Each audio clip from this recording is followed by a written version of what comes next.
Everyone in the restaurant ignored the little boy who was desperately trying to communicate. But she understood every gesture he made. His eyes sparkled as if she had just switched on a light in his eternal darkness. What she didn't know was that that boy was the son of the most dangerous man on the East Coast, a leader who ruled his empire through fear, and that her kindness was about to put all of them on a journey that none of them could imagine. But before I tell you how it all ended, you need to know how it all began. On a cold November night, when Maya Torres decided that she could no longer sleep in her empty apartment, the red neon of Joe's Diner's sign flickered irregularly, casting ghostly shadows on the puddles of water on the wet sidewalk. Maya pushed open the stained glass door and felt the damp warmth of the interior envelop her like an uncomfortable hug. The smell of greasy bacon mixed with burnt coffee should have been repulsive, but at that early Tuesday morning it felt like the only place in the world she could be. It was 2:37 a.m., and Maya knew because she had looked at the clock exactly 17 times in the past hour, counting every second that the silence of her apartment seemed to scream louder than any noise. 3 months. 3 months since Daniel had left, taking with him not only his clothes and books, but also any sound that made that apartment a home. The ticking of his clock on the bedside table, the drip of the faucet he never fully fixed. Even their arguments were missed, because at least they were something. They were life. They were proof that she was not completely alone in the universe. Now there was only silence, a silence so heavy that Maya could feel it pressing on her shoulders, forcing her out of the house in the darkest hours of the night in search of anywhere with people, voices, existence. The waitress, a woman in her early 50s with dyed blonde hair and deep dark circles under her eyes, didn't even look up when Maya slid into one of the cracked red vinyl booths near the window. "Coffee," she said mechanically, already filling a mug even before Maya could respond. "It's all you'd want at this hour." "You're right," Maya murmured, wrapping her hands around the hot mug, absorbing the warmth as if it could melt the ice that had settled in her chest over the past months. The restaurant was nearly empty, just 3 other tables occupied. A lone man at the counter devoured apple pie as if it were his last meal. 2 college girls laughed too loudly in the corner, clearly trying to shake off the hangover from a night of partying. And then there was the booth in the back, where a child sat alone, so quiet and still that Maya barely noticed him at first. But when she did, she couldn't look away. The boy looked about 8 or 9, with dark hair perfectly combed and clothes which even Maya, who knew nothing of children's fashion, could recognize as expensive. His sweater was dark gray cashmere, and his tailor-pressed pants had creases so perfect they looked freshly ironed by a professional. But it wasn't the clothes that held Maya's attention. It was the absolute solitude that radiated from him. The way his little shoulders seemed to bear the weight of an entire world. The way his dark eyes scanned the restaurant with a sadness no child should ever know. And then his hands began to move. Small, delicate, desperate. He gestured to the waitress, who passed by him as if he didn't exist. He tried to catch the cook's attention through the kitchen opening, his hands forming shapes and patterns that told a story no one seemed to want to hear. A woman passed his table on her way to the bathroom, and the boy extended his hand timidly, trying to grab her sleeve, but she recoiled so fast she nearly tripped, her face contorted in something that looked like pure fear. Maya felt something squeeze in her chest, a familiar sensation she had not felt in years, since she was 12, to be exact, when her younger sister Sophia was born and changed everything. Sophia had come into the world in silence, her lungs full of air but her voice non-existent, and it took 6 months for the doctors to realize she was completely deaf. Maya still remembered the look on her mother's face when the diagnosis finally came, a mixture of relief at having answers and terror at the unknown future before them. But her mother was a fighter, and she refused to let Sophia's deafness define her as less than any other child. She learned sign language, taught Maya, forced the whole family to learn. They made communication an art, turning gestures into deep conversations, hands into poetry. Sophia grew up speaking by sign, funny, brilliant, proving that voice has nothing to do with sound. She was now in college, studying graphic design, living her best life in another state, while Maya was here, in a greasy 2 a.m. diner, unable to sleep because the silence was killing her. And if you are wondering why I'm telling all this, why these details matter, it's because every moment of Maya's life had prepared her for this exact instant. Pause here and drop a like if you believe nothing in life happens by chance, that every experience shapes us for a purpose we don't yet know. because what Maya was about to do was not random kindness, it was destiny unfolding in the only way it could. Maya watched the boy try once more to catch someone's attention, anyone's, his little hands moving with increasing precision, forming signs she recognized immediately. "Please," he signed. "Hungry. Help." But everyone in the restaurant looked through him as if he were a ghost, and Maya saw the exact moment his little shoulders slumped in defeat, when he gave up and just sat there looking at the empty table before him with eyes that had learned too early what it meant to be invisible. No, Maya didn't know when she had risen, when her legs had decided on their own that she could not just sit there and watch this. She didn't know when she had crossed the restaurant, aware of how every conversation seemed to die when she passed by, as if she were breaking some unspoken rule by approaching that boy, but she didn't care. She had grown up watching her sister be ignored, underestimated, treated as though she were less, and had promised herself she would never be one of those people who looks away. "May I sit?" Maya asked out loud, but her hands were already moving, forming the sign she had learned so long ago.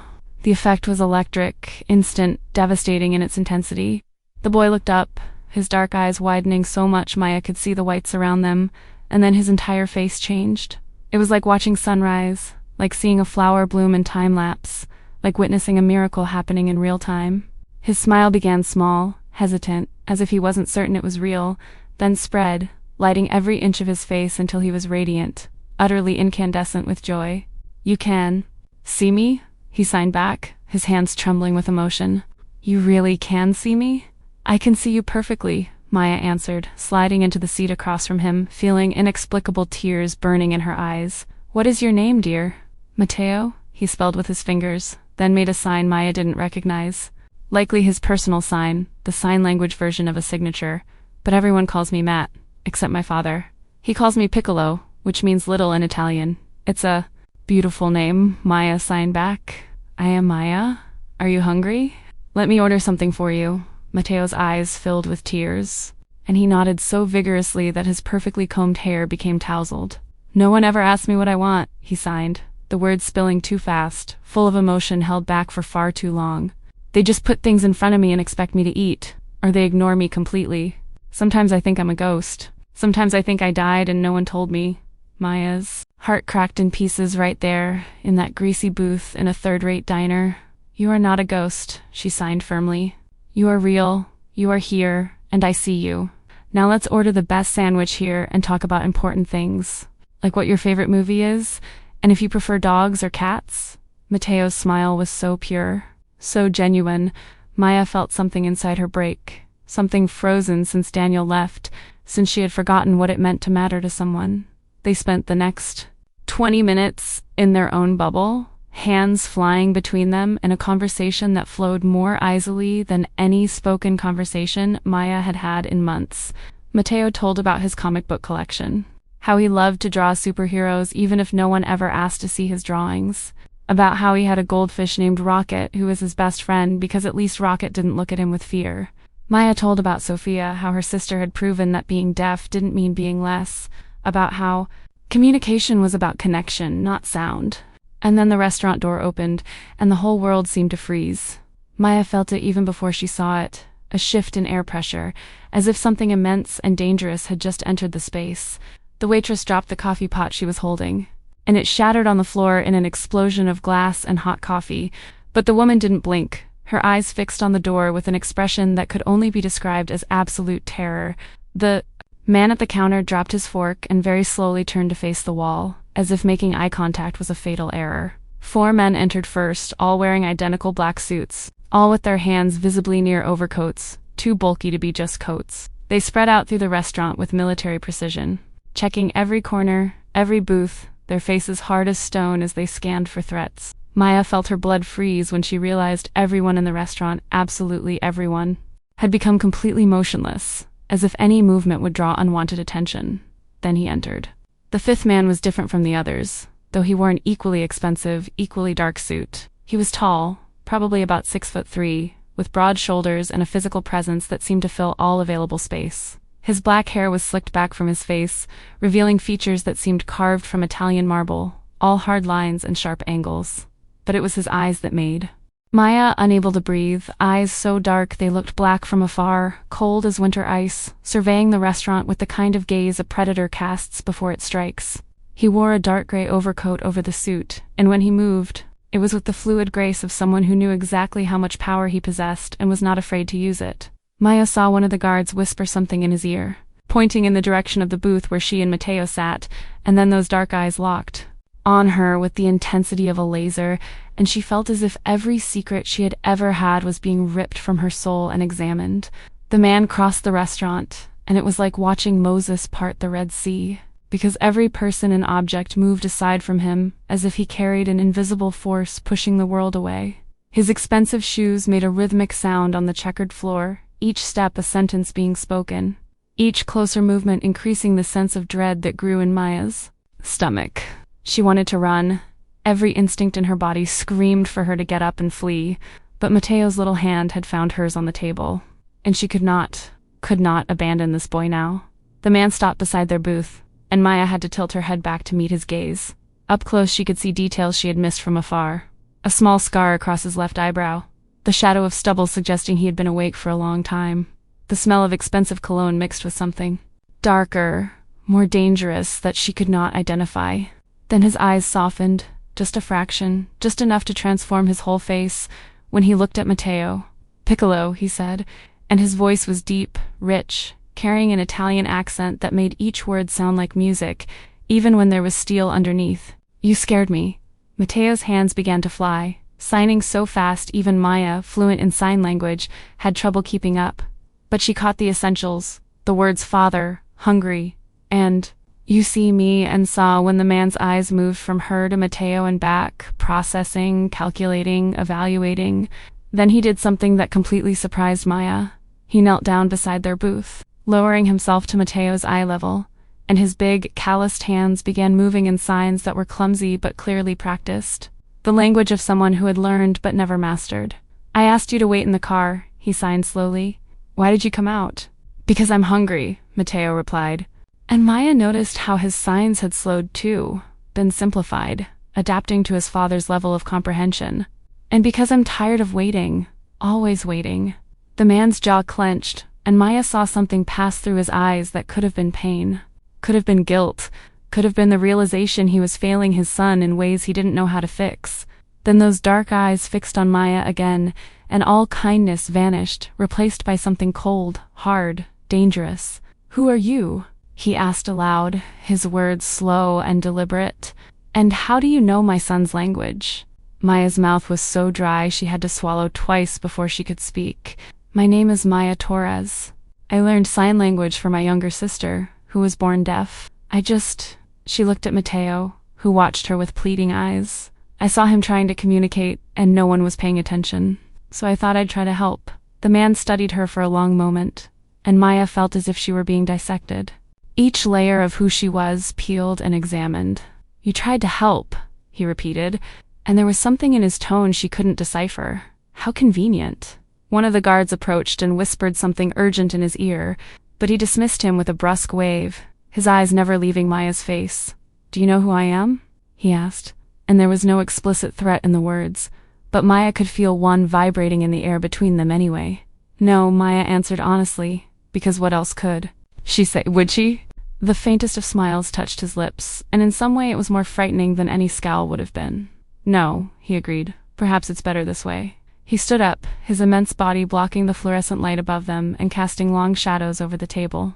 "My name is Alessandro Marchetti," he said, and Maya saw recognition pass across the faces of others in the restaurant, saw how they grew even quieter if that was possible.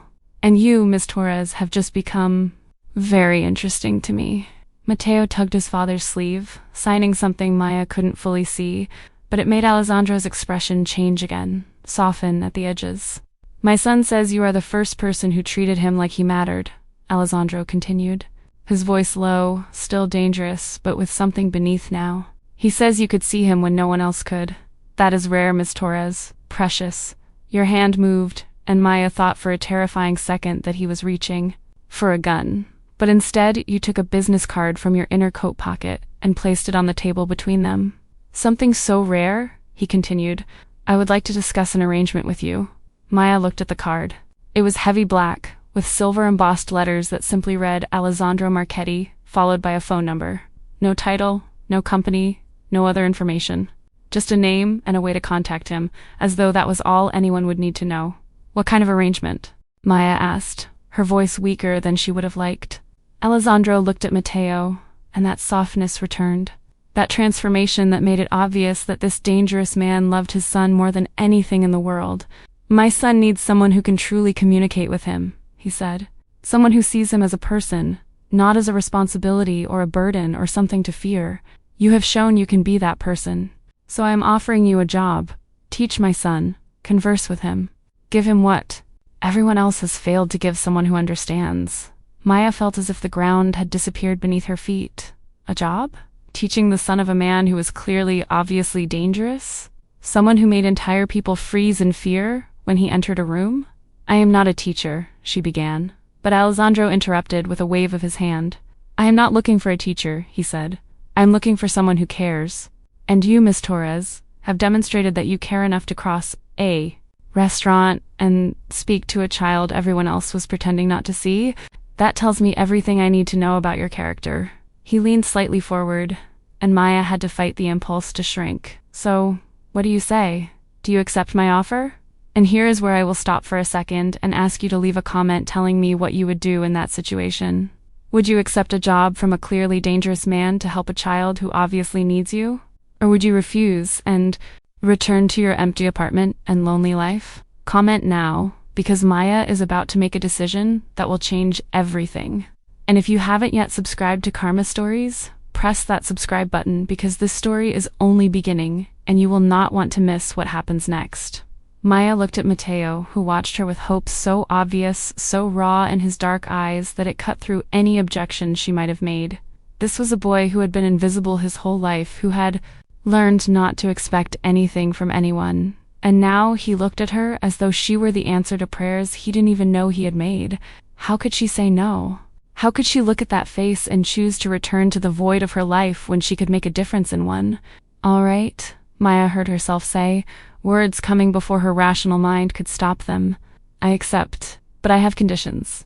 Alessandro raised an eyebrow, and Maya could tell it was not often someone attempted to negotiate with him. Go on, he said, and there was something that might have been amusement in his tone. First, Maya said, forcing firmness into her voice, Matteo is treated with respect by everyone in your home. I don't want to see anyone ignoring him or making him feel less for being mute. Second, you learn appropriate sign language. Not just the basics, but real fluency, so you can truly communicate with your son. And third, she inhaled deeply, I can leave whenever I want. I am not a prisoner, I am an employee. The silence that followed felt like it stretched forever. Maya could hear her own heart pounding in her ears, could feel cold sweat running down her back under her jacket, could see how Alessandro's guards had subtly shifted their positions, their hands creeping closer to their coat interiors. And then Alessandro did something completely unexpected. He laughed, a low, rich sound that changed his whole face from terrifying to almost beautiful. You have courage, Miss Torres, he said, and there was genuine admiration in his voice. Most people can't look me in the eyes, much less make demands. He extended his hand, and Maya hesitated only for a second before shaking it, feeling the power in his grip, the way he easily could have crushed her fingers but chose not to. You start tomorrow. My driver will pick you up at 8 in the morning. Wait, Maya said, as Alessandro already turned to leave, Matteo cradled in his arms. You don't know where I live. Alessandro looked back over his shoulder, and his smile was sharp as a blade. I know now, he said simply, and then he left, his guards closing around him like a protective formation, leaving Maya alone in a restaurant full of people who looked at her as though she had just signed her own death warrant. The waitress approached slowly, her face as pale as paper. Dear, she whispered, do you have any idea who that man is? Maya shook her head, though she could guess, could piece together the fear he inspired, the expensive clothes, the armed guards.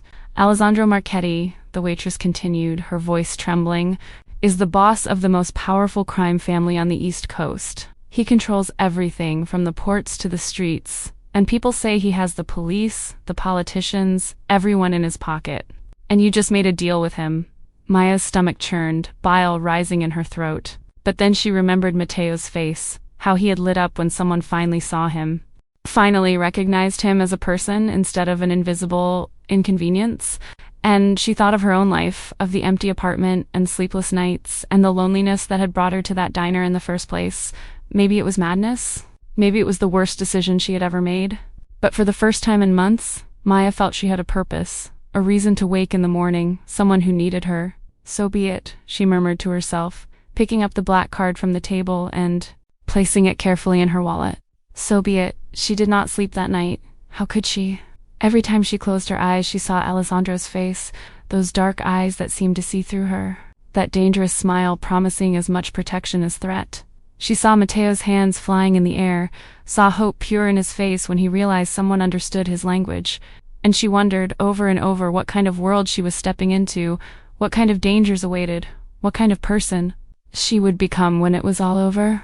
At 7:50 in the morning, Maya was dressed and waiting, having chosen a simple navy dress and a cardigan jacket because she had no idea what one wears to teach the son of a crime boss. She had tied her dark brown hair into a practical ponytail and applied minimal makeup because her hands were shaking. Too much to do anything elaborate. And then, exactly at 8, her phone buzzed with a message from an unknown number simply saying, "I am outside." The car was black, obviously. A sleek limousine that looked so out of place in her middle-class neighborhood that neighbors were peeking through curtains. The driver was one of the suited men from the previous night, his face as hard as ever. But he held the door for her politely and murmured Miss Torres before closing the door behind her. The inside of the limousine was more luxurious than any place Maya had ever been, with cream leather seats and a fully stocked bar and windows so dark the outside world was just shadows. The ride lasted 45 minutes, taking her out of the city and into rich suburbs where houses were hidden behind high gates and roads were private. They finally stopped in front of iron gates that opened silently, revealing an entrance that seemed to go on forever, winding through perfectly manicured gardens, until finally, there it was. The Marchetti estate was less a house and more a property, a 3-story stone mansion that seemed to have been torn from Italy and transported here. Fountains cast water in graceful arcs, marble statues dotted the gardens. And everywhere, absolutely everywhere, were men in dark suits watching, waiting, guarding. The front door opened even before Maya could knock, revealing a middle-aged woman in a severe black dress and gray hair pulled into a bun so tight it looked painful. "Miss Torres," she said, her voice carrying a faint Italian accent and absolutely no warmth. "I am Mrs. Rossi, the housekeeper. Mr. Marchetti is waiting for you in the library. Please follow me." The interior of the mansion was as impressive as the exterior. All marble and gold and paintings likely worth more than Maya would earn in a lifetime. But there was something sterile about it, something cold and lifeless, as though it were a museum instead of a home.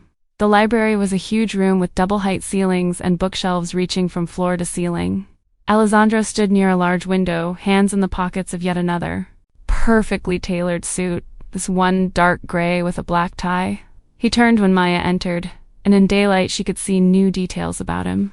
How his hair had silver strands at the temples, the fine lines around his eyes suggesting he smiled more than his reputation implied, or perhaps that he worried more.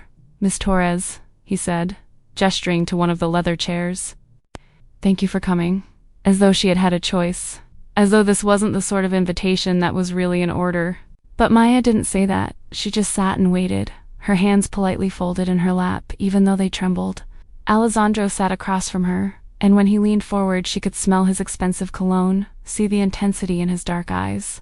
"Before you properly meet my son," he began, "there are things you need to understand. About him, about me, about why you are really here. Matteo was not born mute. For 2 years he was a normal child, noisy, happy, and then he saw something no child should see." Alessandro's voice dropped, becoming rough. He saw his mother, my wife Isabella, being killed in front of us, and attacked from a rival family. They broke into our home and Isabella hid Matteo under the bed, but he saw everything through a crack, saw what they did to her, and from that day he never spoke another word. Maya felt tears burn in her eyes. "Oh my God," she whispered. "I'm so sorry." Alessandro shook his head. "I'm not telling you this for pity," he said firmly. "I'm telling you so you understand that my son is not mute because he cannot speak. It is because he chose not to. Doctors say it's trauma, that it's his way of shutting down from that day, and I would have given anything, done anything to make him speak again. But nothing worked. No therapist, no doctor, no one. And then there is the other problem, Alessandro continued, rising and walking to the window, his back to Maya. Because of who I am, what I do, everyone is afraid of Matteo. Not because he is dangerous, but because I am. People see him and see my son, heir to a criminal empire, and they fear that if they get too close, if he gets hurt somehow, I will blame them. So they ignore him, treat him as if he is invisible. And my son, who is already dealing with trauma, now also deals with total isolation. That is why I need you.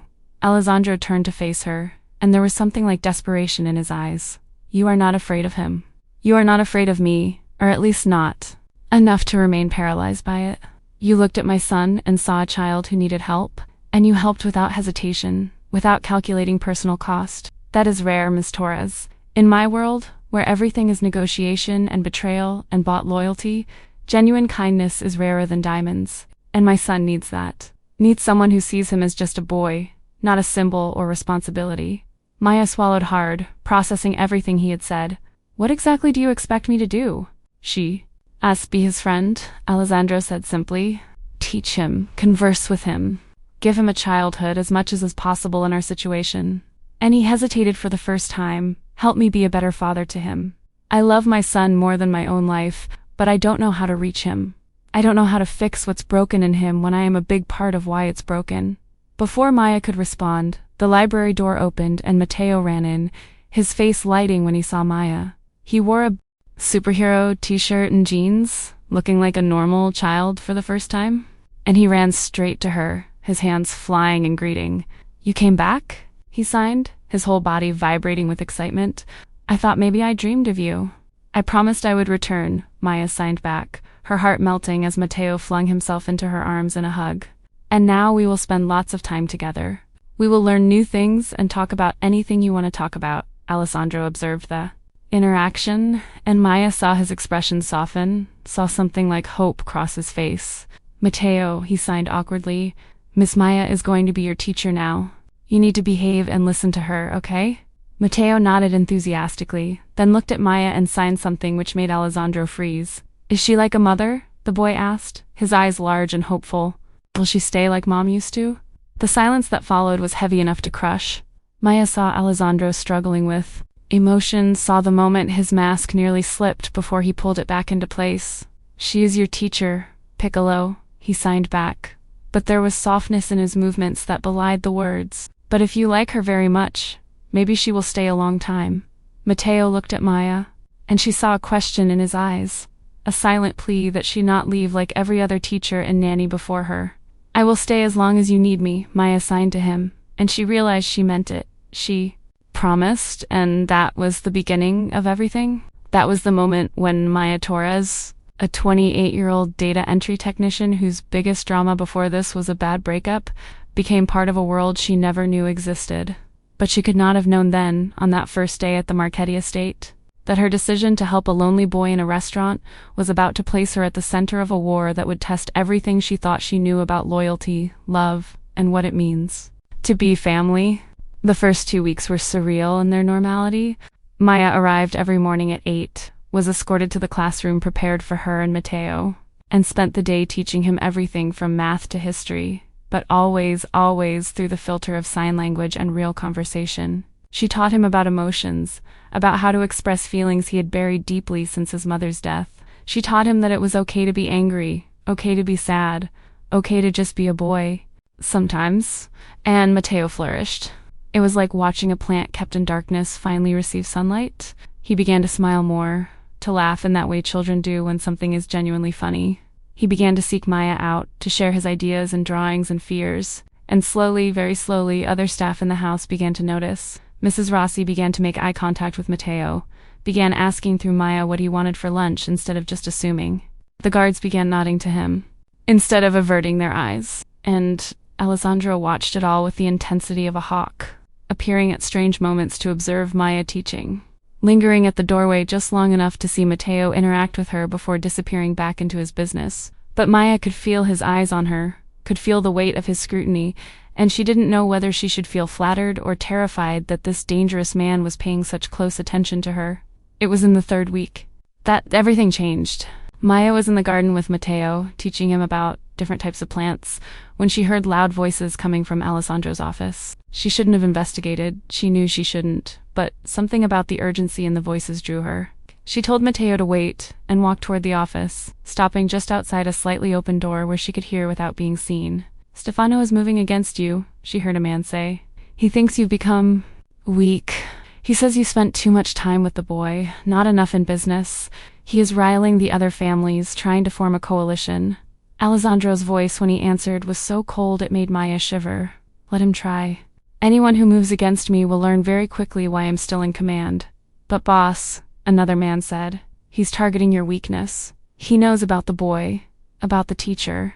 He says that if you lose one of them, you will break." The silence that followed was deafening. Maya held her breath, waiting, and then heard Alessandro say, his voice so low she almost couldn't hear, "Double Matteo's security, and put a team on Miss Torres, too. She does not leave this property without 4 guards. Understood? And find where Stefano is hiding. It's time to remind everyone why you don't challenge the Marchetti family." Maya felt her blood freeze. She was in danger. Matteo was in danger. And it was all because she cared enough to speak to a lonely child in a restaurant. She hurried back to the garden, her heart pounding. But Matteo was so absorbed examining a beetle, he hadn't noticed her absence. Maya forced a smile, forced her hands to stop shaking while she signed to him about the insect life cycle. But her mind was racing. Should she leave? Should she grab her things and run before she got in too deep? But then Matteo looked at her with those trusting eyes, and she knew she couldn't. She had made a promise, and Maya Torres did not break promises, no matter how frightening the situation became. That night, after Matteo went to bed, Maya was about to sneak away when Alessandro called her from his office. She entered hesitantly, finding him standing near the window, a glass of whiskey in hand, looking more tired than she had ever seen him. "You heard," he said. It was not a question. Maya began, but he interrupted her. "Do not lie to me, Ms. Torres. I know you were outside my office. My guards told me." Panic rose in Maya's chest. "I will leave," she said quickly. "I don't want to bring trouble to you or Matteo. I'll leave now," and Alessandro turned to face her, and the intensity in his eyes made her stop mid-sentence. "You are not going anywhere," he said firmly. "Because if you go now, my son will break." For the first time in 6 years, he trusts someone. For the first time since he saw his mother murdered before our eyes, he is starting to heal. "And you think I'll let that go because some 2-cent trader is making threats?" "But I am putting him in danger," Maya protested. "I am putting myself in danger." "You are under my protection," Alessandro said, stepping toward her. "And that means no one, absolutely no one, touches you. I would burn this whole city before letting something happen to you or to my son. Do you understand? You are mine now, under my care, and I protect what is mine." The way he said that, the absolute intensity in his voice, made something strange happen in Maya's chest. She should have been afraid. She should have been terrified. But instead, she felt oddly safe, as though she had just received the most powerful promise someone could make. But things only got worse from there. Share this video if you're seeing how this story is unfolding, because the next chapter is where everything explodes. Stefano made his move 3 days later, and it was bolder than anyone expected. Maya was leaving the property in one of the limousines, 4 guards with her as Alessandro had ordered, heading home to pick up more clothes because she had begun staying more nights on the property when classes with Matteo ran late. They were less than 3 kilometers from the property when another car cut them off, forcing the limousine to stop abruptly. Everything happened so fast Maya barely processed it. Masked men jumped out from the other car, weapons drawn. Her guards reacted instantly, putting themselves between her and the threat, their own weapons drawn. "Stay in the vehicle!" one yelled to the driver. "Get her out now." But the driver was shot before he could react, and suddenly Maya was being dragged out of the car, rough hands gripping her arms, a gun pressed to her back. "Stefano sends his regards," one of the masked men snarled. And then Maya was pushed into the other car, hearing shots behind them as her guards fought the attackers. She tried to scream, tried to fight, but they were too strong, too fast, and then she was in the back seat of the other car and they were speeding away, leaving chaos and possibly corpses behind them. Maya curled in the seat, her heart pounding so loud she could hear it in her ears, and thought of Matteo waiting for her to return, of Alessandro getting the news she had been taken. They took her to a warehouse on the docks, a damp, cold place smelling of rotten fish and motor oil. Stefano was waiting for her, a man in his 40s with cold eyes and a smile that made Alessandro look warm by comparison. So you are the teacher, he said, circling around Maya like a shark, the woman who made powerful Alessandro Marchetti soften. You know what happens to people who make men weak in my business? They become responsibilities, and responsibilities need to be eliminated. Maya forced herself to meet his eyes, forced herself not to show fear, though she was terrified. I mean nothing to Alessandro, she said, her voice trembling only slightly. I am just the teacher of his son. Stefano laughed, a harsh sound without humor. Darling, he said, stepping close enough she could feel his hot breath on her face. You mean everything to him. I saw how he looks at you when he thinks no one's watching. I saw how he changes when you're near. Alessandro Marchetti, a man who fears nothing, and you scare him because he cares about you. And that makes him weak. Before Maya could respond, her phone buzzed in her pocket. Stefano grabbed it, looked at the screen, and smiled. Speak of the devil, he said, answering the call, and putting it on speaker. Alessandro, what a pleasure. I'm here with your teacher. She's fine, for now. You have 1 hour, came Alessandro's voice, so cold, so emotionless that Maya felt her blood freeze. 1 hour to release her unharmed. If one hair on her head is out of place, I will hunt you to the ends of the earth and make you beg for death. Stefano laughed. Big words, he said, but you are finished, Alessandro. All the families agreed. You are too distracted, too weak. It's time for a new leader, and I am that leader. Here's what will happen. You will announce your retirement, hand control to me, then take your son and disappear. Do that, and I release your precious teacher. Refuse, and she will find out what happens to people who stand in the way. Alessandro was silent so long Maya thought the call had dropped. Then he said, his voice still deadly calm, You just made the last mistake of your life, Stefano. I am coming to get her. And when I arrive, you will discover why I am still the boss of this city. The call ended, and Stefano threw the phone to the ground, crushing it under his heel. Idiotic, he muttered. He's playing right into my hands. When he comes here, we'll have 20 men waiting for him. We will finish off Alessandro Marchetti once and for all. He looked at Maya, and there was something like pity in his eyes. Sorry, darling, he said. You seemed nice. But you picked the wrong side of this war. And now you'll pay the price. Maya was locked in. A small room in the back of the warehouse, with 2 guards outside the door. She sat on the cold concrete floor, hugging her knees to her chest, trying not to panic. Alessandro was coming for her. He had said he was coming. But Stefano had a trap waiting, had 20 men ready to ambush him. Alessandro might be powerful, but he was just a man. How could he survive those odds? And Matteo, God, Matteo, who was caring for him now? Who was telling him where Maya was, why she hadn't returned? Was he terrified, thinking she had left him like everyone else? The tears finally came, streaming down Maya's face as she allowed herself to feel the terror she had been holding back. She had made a terrible mistake. She had thought she could enter Alessandro Marchetti's world, help a child, and walk away unscathed. But you don't enter Alessandro Marchetti's world without consequence. You don't touch his life without being consumed by it. How long she stayed there, Maya did not know. It might have been minutes or hours. But then she heard, distant at first, growing louder, gunshots, screams, the sound of chaos exploding somewhere outside her small prison. The 2 guards outside her door ran away, leaving her alone, and Maya pressed her ear to the metal door, trying to understand what was happening. There were so many shots, so many screams, and then everything abruptly, eerily silent. The door burst inward so suddenly Maya screamed, stumbling back as she hit the hinges. Alessandro stood in the doorway, and he looked like someone out of an action movie. His suit was torn and stained with what looked like blood, though Maya couldn't tell if it was his or someone else's. His hair was disheveled, falling over his forehead. He had a cut on his cheek still bleeding, but it was his eyes that made Maya freeze, because they burned with fury so intense it was almost terrifying to behold. Maya, he said, his voice hoarse, desperate in a way she'd never heard before. Are you hurt? He crossed the space in 2 long strides, his hands reaching to touch her face, her hair, her hands, checking for injuries. I'm okay, Maya whispered, then couldn't help herself and flung into his arms, holding tightly as she finally allowed herself to break. Alessandro held her firmly, one hand stroking her back in soothing circles, murmuring something in Italian she didn't understand, but which sounded like promises. He won't hurt you again, Alessandro finally said in English, his voice still hoarse. Stefano is... He paused. He is no longer a threat. None of them are. You are safe now. I promise, you are safe. Maya backed away enough to look at his face, to see the utter sincerity there, and something shifted inside her in that moment. She had entered this job thinking it was just a job, just a way to help a child and make money.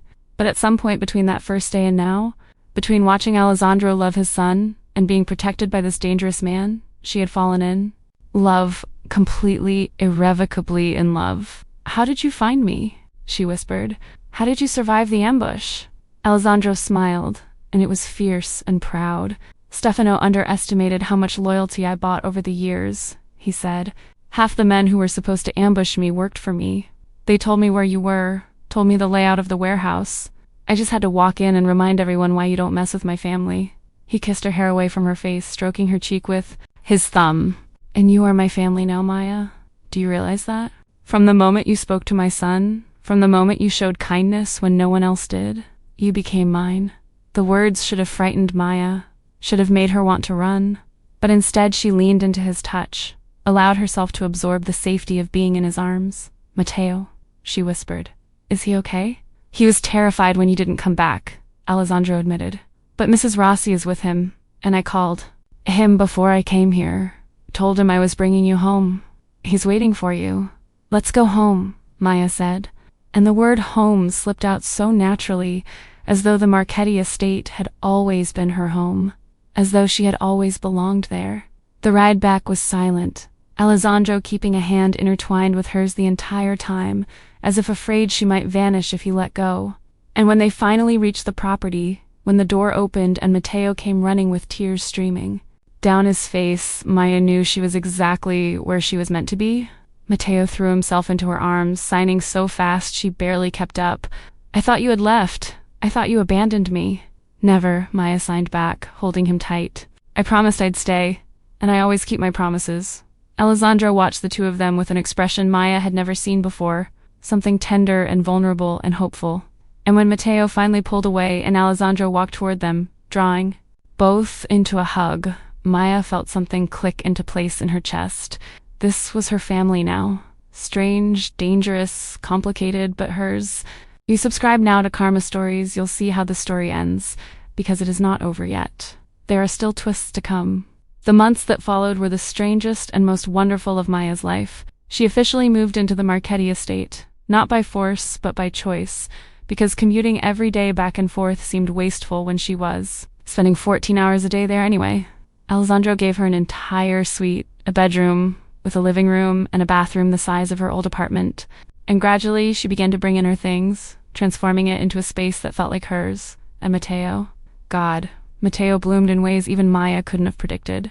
He began smiling all the time, laughing freely and loudly.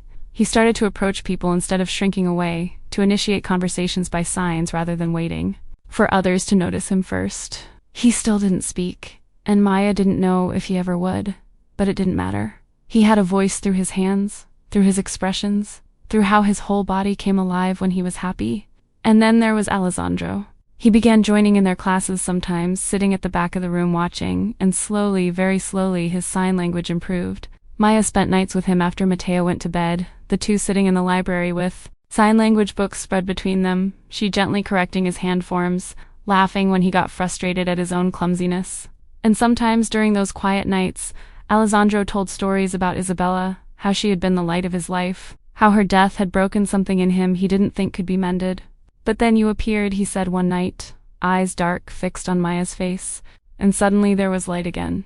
Not the same light, not replacing Isabella, because, no, one ever could, but a new light, one that made me realize I can still feel, still hope, still love. Maya, there is something I need to tell you.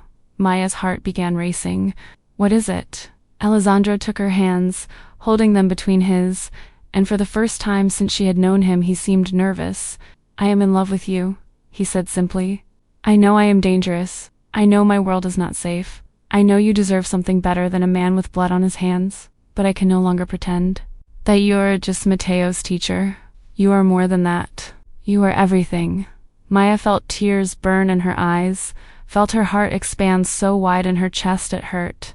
I love you too, she whispered, and then Alessandro was kissing her, gentle and sweet, and full of promise, and Maya felt as though she had, finally, finally come home.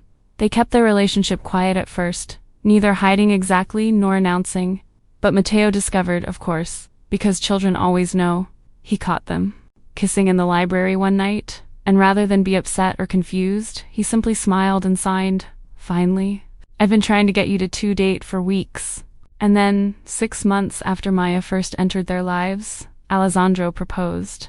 It was during a simple dinner, just the three of them, and he simply said, "Marry me, Maya. Be Mateo's mother officially. Be my wife. Build this strange and beautiful life with me."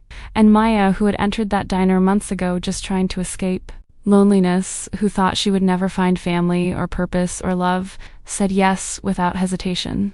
The wedding was small and private, only close family and a few trusted associates of Alessandro, because they agreed they didn't want a spectacle.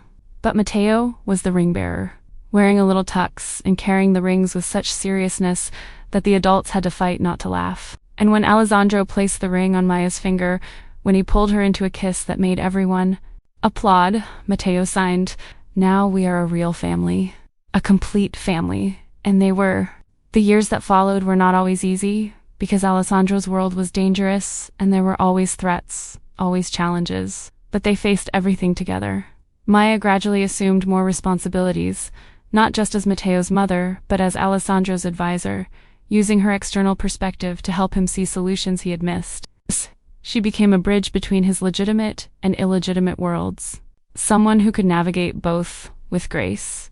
And Mateo grew strong and confident, still mute but never silent, his personality as vibrant through signs as any loud-speaking peer. He became an advocate for the deaf community, using the platform his family name gave him to fight for the rights of people like him. And when he was 16, he finally spoke again for the first time in 14 years, and the first thing he said was, "I love you, Mom. I love you, Dad. Thank you for seeing me," when no one else saw. Maya never forgot that first day in the diner, never forgot the decision to approach a lonely boy everyone else was ignoring, because that decision didn't just save Mateo, it saved her too. Gave her family when she was alone, purpose when she was lost, love when she had given up finding it, and taught her that sometimes the greatest love stories don't begin with romance, but with compassion, not passion, but kindness, not big gestures, but small acts of seeing someone when no one else does. And if there's a lesson in this story, it is this: never underestimate the power of reaching out.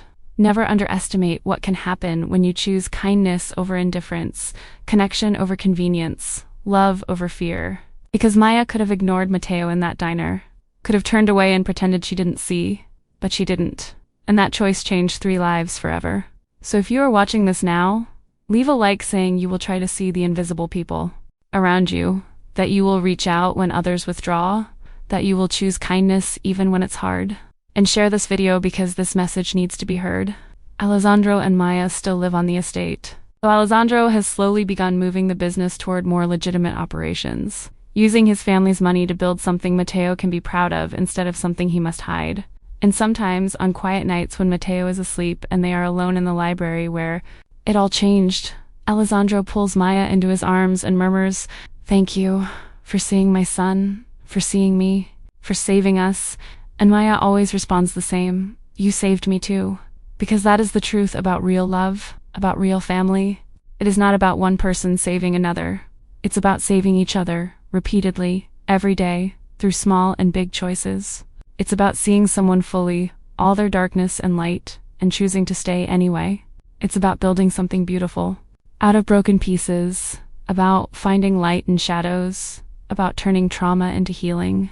And it's about realizing that sometimes the best families are not those into which we are born, but those we choose, those we build through choices and commitment and unconditional love. Maya was not born into the Marchetti family. She became one, and that made her even more precious. So next time you see someone struggling to be heard, someone being ignored or invisible, remember Mateo? Remember that one. Person making a choice may change everything. Choose to see, choose to reach, choose to love. Because you never know, that lonely person in the corner may be exactly who you are meant to find. That child no one is seeing may be the key to your purpose. That act of kindness may be the beginning of your own love story. And if you made it this far through the story, leave a like, share with someone who needs to hear that kindness matters, and subscribe to Karma Stories because there are always more. Stories about how love wins, about how kindness triumphs, about how sometimes the greatest transformations begin with the smallest gestures. This was the story of Maya, Mateo, and Alessandro, but yours is only beginning. And I cannot wait to see what you make of it next. Until the next story. Always choose kindness. Always choose love. Always choose to see people no one else sees. Because that, my friends, is what changes the world. One person, one choice, one moment of kindness at a time.